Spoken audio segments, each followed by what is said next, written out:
જોડાઈ ગયા છે. આ સાથે ડૉક્ટર યોગેશ પટેલ કે જે મનોચિકિત્સક છે તેમની સાથે પણ આ મુદ્દે વાત કરીશું કે કઈ રીતે બાળ માનસ પર અને ખાસ કરીને જે ટીનેજર્સ છે તેના પર આ આખો મુદ્દો અસર કરી શકે છે. પટેલ સર, સૌથી પહેલાં આપને જ પૂછવા માંગીશ, કારણ કે જે રીતનો આ આખો મુદ્દો સામે આવ્યો છે, ખાસ તો પહેલાં જે સરાહનીય કામગીરી ક્રાઇમ બ્રાન્ચે કરી છે તેને બિરદાવી રહી, કારણ કે ગુજરાતને લાંછન લગાવતું તમે બચાવી લીધું છે. જે ગુજરાતની ઇમેજ છે તે આજે સચવાઈ ગઈ છે અને રમકડાની આડમાં જે રીતે ડ્રગ્સ પીરસવામાં આવતું હતું તેનો પણ પર્દાફાશ ખૂબ સારી રીતે કર્યો છે. શું કહેશો આખા મુદ્દા વિશે?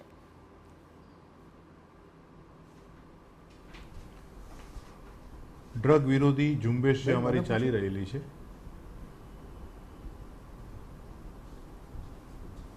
જી સર.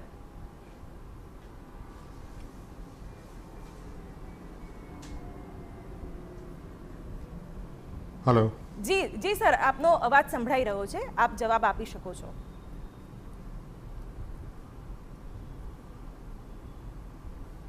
ગુજરાત પોલીસની, ખાસ કરીને અમદાવાદ શહેર પોલીસની ક્રાઇમ બ્રાન્ચની ડ્રગ વિરોધી ઝુંબેશ ચાલી રહેલી છે. ઘણા સમયથી નાના મોટા જથ્થાઓ પકડવામાં આવે છે, પણ મુખ્યત્વે પોલીસ એની કામગીરી કરી જ રહી છે. પણ જે પ્રકારે આ નવી જે મોડસ ઓપરેન્ડી સામે આવી છે છેલ્લા 3 કેસમાં, કે વિદેશથી પોસ્ટના માધ્યમથી અથવા તો પાર્સલ જે ઓર્ડર કરી જે ડ્રગ્સ મંગાવવામાં આવે છે, એ વધારે થોડું જોખમભર્યું એટલા માટે છે કે એમાં ડાર્ક વેબ અને સોશિયલ મીડિયાના વિવિધ પ્લેટફોર્મનો ઉપયોગ કરવામાં આવે છે. આ સોશિયલ મીડિયાના માધ્યમથી પ્લેસ થયેલા ઓર્ડર એને ટ્રેક કરવા અને જે ઉપભોક્તા છે ત્યાં સુધી જતા રોકવા, એ બહુ જવાબદારી અને મહત્ત્વની કામગીરી છે.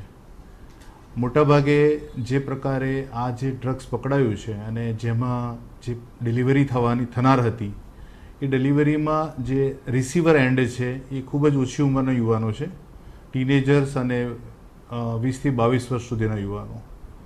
એ થોડો ચિંતાનો વિષય છે અને અમે કટિબદ્ધ છીએ કે આ પ્રકારની ડ્રગ વિરોધી ઝુંબેશ સતત ચાલુ રહેશે.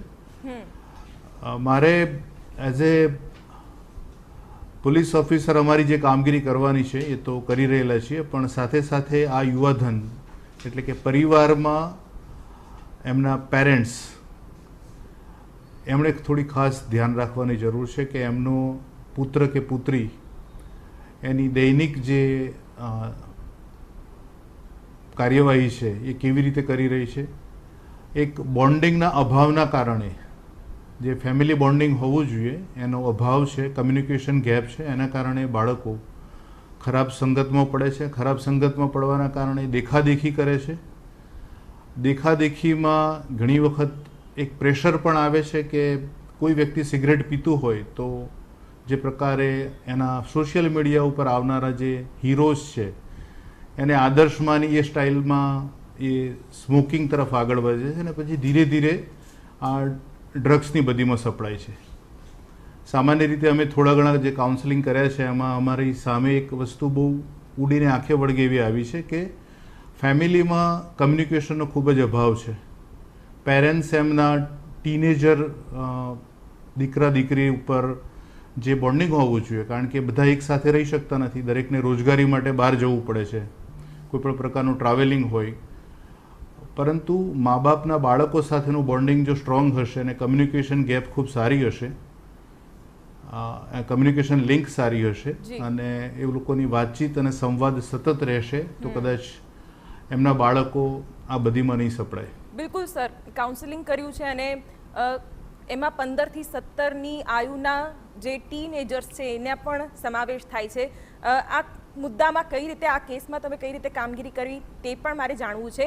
પણ ડૉક્ટર યોગેશ પટેલ, આ ખૂબ જ એક મનોવૈજ્ઞાનિક મુદ્દો બની જાય છે, કારણ કે જે રીતે સરે કહ્યું કે દેખાદેખીમાં અને જે માધ્યમો છે તેની પણ અસર ક્યાંક બાળકોમાં અત્યારે જોવા મળતી હોય છે અને પેરેન્ટ્સથી છુપાઈને આ રીતે જો ડ્રગ્સના રસ્તે વળવાની વાત આવતી હોય તો એ ખૂબ જ ગંભીર મુદ્દો આજના સમાજ માટે કહી શકાય.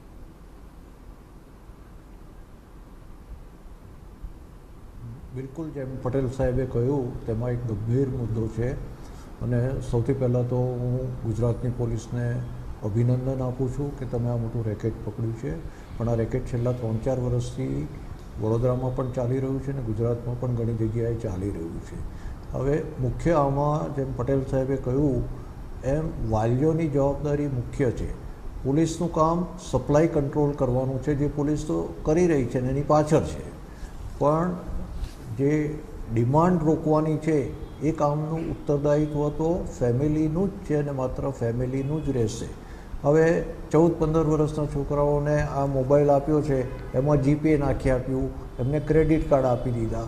હવે એનો પૈસો ક્યાંથી કોણ આપે છે મા બાપમાંથી અને એ પૈસો ક્યાં વપરાય છે એટલું ધ્યાન પણ જો મા બાપ ના રાખી શકતા હોય તો મા બાપો, મિત્રોને મારે કહેવાનું ખોટું ના લગાડતા, તો તમે મા બાપ બનવાનો અધિકાર ગુમાવી ચૂક્યા છો અને સમાજને સારા નાગરિકો આપવાની જે તમારી જવાબદારી છે, એક સારો સમાજ મૂકીને તમારે જવાનું છે, એ તમારી નૈતિક જવાબદારી છે, એ ચૂકી રહ્યા છો. પૈસા, બાળકને પૈસા શેના માટે જોઈએ? એને ગૂગલ પેના મોબાઈલમાં કેમ જોઈએ? એના મોબાઈલમાં યુપીઆઈ કેમ જોઈએ?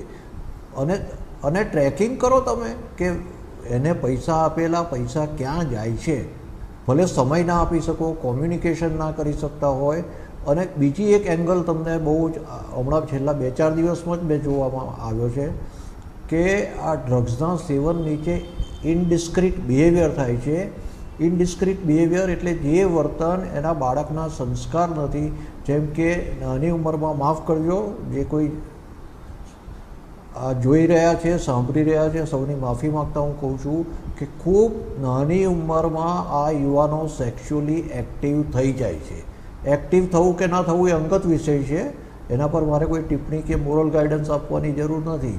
પણ વોટ ઇઝ સેફ સેક્સ અને ઇનડિસ્ક્રિટ બિહેવિયર થાય તો હેપેટાઇટિસ બી, HIV જેવા વાયરલ ઇન્ફેક્શન થવાના ચાન્સીસ બહુ જ છે, કારણ કે અનસેફ સેક્સ આ ડ્રગની ઇન્ફ્લુઅન્સની અંદર થાય છે.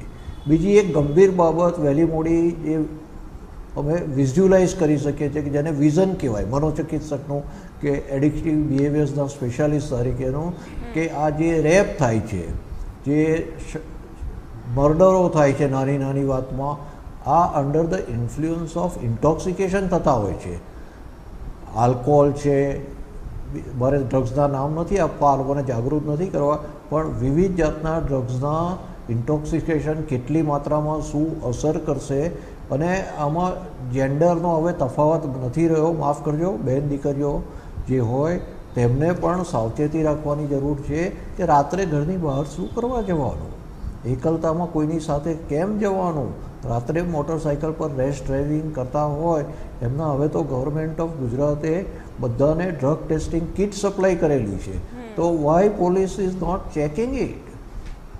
કારણ કે આને આ લોકો જે પકડાય એને માટે કાયદો બદલવામાં આવ્યો છે કે દરેક પોલીસ સ્ટેશનમાં એનું કાઉન્સેલિંગ થાય છે, જેમ પટેલ સાહેબે કહ્યું. એટલે આટલી બધી ગવર્મેન્ટ પ્રોએક્ટિવ છે, તો વાલીઓએ પણ પોતાની જવાબદારી સમજવી જોઈએ. ખાલી પૈસા કમાઈને બાળક પણ પોતાનું પાલ્ય કેવું આચરણ કરી રહ્યું છે. અને ખૂબ જ સરસ ડૉક્ટર યોગેશ પટેલે વાત કરી કે હવે જેન્ડર બાયસ એમાં નથી રહ્યું. એ સ્ત્રી હોય કે પુરુષ હોય, કેટલાક ડિસિપ્લિન એ ખૂબ અનિવાર્ય વાલીઓ તરફથી બન્યા છે. એસીપી સર, ખાસ તો મારે આખા મુદ્દામાં કઈ રીતે ક્રાઇમ બ્રાન્ચે કામ કર્યું તે પણ જાણવું છે, કારણ કે સ્નીફર ડોગની પણ મદદ લેવાઈ હતી. તબક્કાવાર જે રીતે કામગીરી અને કાર્યવાહી થઈ છે, ગુજરાતના પણ જે ડ્રગ પેડલર્સ છે ત્યાં સુધી પણ ક્રાઇમ બ્રાન્ચ પહોંચવાનો અત્યારે પ્રયત્ન કરી રહી છે, ત્યારે કઈ રીતે આ આખું ઓપરેશન પાર પાડવામાં આવ્યું તે જાણવું પણ દર્શકો માટે ખૂબ રસપ્રદ હશે.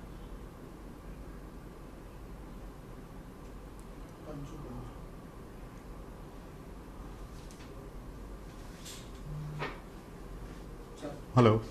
જી સર.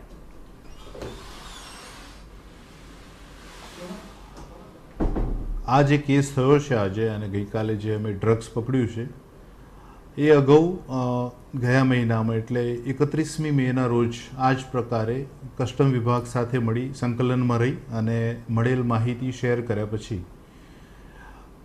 એ વખતે એક જથ્થો પકડાયો હતો અને એ જથ્થો પણ આ જ રીતે અલગ અલગ દેશોમાંથી ઓનલાઈન ઓર્ડર આધારે આવેલો હતો. આ જથ્થો મળ્યા પછી એમાં જે રિસીવર એન્ડ છે, જે લોકોએ ઓર્ડર પ્લેસ કરેલા હતા, એની ખૂબ જ ગુપ્ત રીતે માહિતી મળતા જાણવા મળ્યું કે આ મોટાભાગના જે ઓર્ડર પ્લેસ થયા છે એ અમદાવાદ, વડોદરા, સુરત, રાજકોટ વગેરે શહેરોમાં ઓર્ડર પ્લેસ થયેલા છે અને જે ઓર્ડર કરનાર છે એ મોટાભાગના ટીનેજર્સ છે. એમના ઉપર બીજી કોઈ માનસિક આઘાત અથવા તો વિપરીત અસર ન પડે, કારણ કે જ્યુવેનાઇલ જસ્ટિસ એક્ટ મુજબ અને નાર્કોટિક્સના NDPS એક્ટ હેઠળ કેટલીક જોગવાઈઓ એવી છે કે જ્યારે માઇનોર પોતાના પર્સનલ કન્ઝપ્શન માટે નાર્કોટિક એટલે એડિક્શનમાં હોય તો એનું કાઉન્સેલિંગ કરી અને એને મુખ્ય પ્રવાહ અથવા તો ડ્રગ્સ છોડાવવા માટેની જે પણ કાર્યવાહી છે કરવાની છે. આ કાઉન્સેલિંગ દરમિયાન આખી મોડસ ઓપરેન્ડી સમજાવવામાં આવી હતી કે કેવી રીતે આ યુવાનો એટલે ટીનેજર્સ અને યુવાનો ડાર્ક વેબ, સોશિયલ મીડિયાના વિવિધ કમ્યુનિકેશન પ્લેટફોર્મ, ટેલિગ્રામ, ઇન્સ્ટાગ્રામ વગેરે માધ્યમથી સંપર્કમાં પણ રહે છે અને ઓર્ડર પણ પ્લેસ કરે છે. એ માહિતી ડેવલપ કરવાની સાથે અમને એ પણ જાણવા મળ્યું કે બીજો એક મોટો આ રીતનો ઓનલાઈન થયેલો ઓર્ડર હવે ટ્રાન્ઝિશનમાં છે, on the way to Ahmedabad. ત્યાર પછી આ જ માહિતી કસ્ટમ વિભાગ સાથે શેર કરવામાં આવી. સંકલન હાથ ધરી અને ગઈકાલે કસ્ટમ જ્યાં પાર્સલ રાખવામાં આવેલા હતા ત્યાં અમે રેડનું આયોજન કર્યું. ત્યાં શરૂઆતમાં થોડી સમસ્યા એ પ્રકારની હતી કે બહુ મોટી જથ્થામાં પાર્સલો હતા, હજારોની સંખ્યામાં પાર્સલ હતા, એટલે ગુજરાત પોલીસના સ્નીફર ડોગનો ઉપયોગ લેવામાં આવ્યો અને આ તમામ પાર્સલો સ્નીફર ડોગની મદદથી અલગ કરવામાં આવ્યા અને અંતે કુલ 3.5 કરોડ રૂપિયાની કિંમતનો હાઇબ્રિડ ગાંજો અને લિક્વિડ જે 8.8 મિલીગ્રામની જે બોટલ્સ છે એવી ઘણી બધી બોટલ્સ અમને હાથ લાગી છે અને જથ્થો પકડાયો છે. આ ઉપરાંત આ સમગ્ર પ્રક્રિયા દરમિયાન પેલા જે અગાઉ થયેલો કેસ અને આ કેસની વચ્ચે જે પણ અમારી પાસે માહિતી આવી છે એમાં અમે આ નેટવર્કને ફેલાવનારા મુખ્યત્વે 3 થી 4 પેડલરો ઉપર કોન્સન્ટ્રેટ કર્યું છે અને ટૂંક સમયમાં જ સારી સફળતા મળશે. બિલકુલ સર, અને ખૂબ જ સરાહનીય કામગીરી ક્રાઇમ બ્રાન્ચની. આ સાથે તમે અમારી સાથે જોડાયા, દર્શકોને આટલી માહિતી આપી તે બદલ આપનો ખૂબ ખૂબ આભાર.